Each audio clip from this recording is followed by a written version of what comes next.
సూర్యాపేట జిల్లా దురాజ్పల్లిలో నూకల డంపుపై పోలీసులు సోదాలు నిర్వహించారు.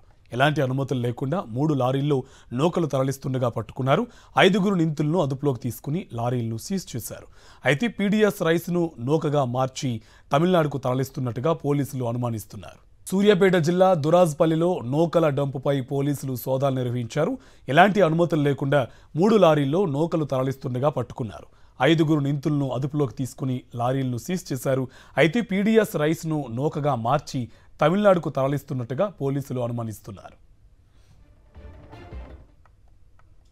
చిన్న ఇన్ఫర్మేషన్ ఉండే ఆ ఇన్ఫర్మేషన్ రైస్ కొంతమంది ఒక 3 వెహికల్స్లలో లిఫ్ట్ చేస్తారని చెప్పేసి ఇన్ఫర్మేషన్ ఉంటే ఈ దురాజిపల్లిలో అక్కడికి వెళ్ళి చూస్తే వెహికల్స్ ఉన్నాయి.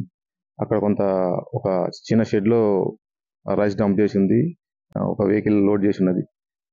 ఆ వెహికల్స్ పోలీస్ స్టేషన్ తరలించినాం. ఈ రైస్ వాళ్ళు అఫీషియల్గా కొనుక్కున్నామని మాకు ఇన్ఫార్మ్ చేసినారు. ఆ బిల్స్ అడిగినాం, బిల్స్ కూడా సబ్మిట్ చేస్తామని చెప్పారు. అవి పీడిఎస్ రైస్ ఏమన్నా అలా ఉన్నాయా అని చెప్పేసి సివిల్ సప్లై వాళ్ళకి ఇన్ఫార్మ్ చేసినాం. ఆ సివిల్ సప్లై వాళ్ళు వచ్చిన తర్వాత దాన్ని వెరిఫై చేసి ఫర్దర్ యాక్షన్ తీసుకుంటాం.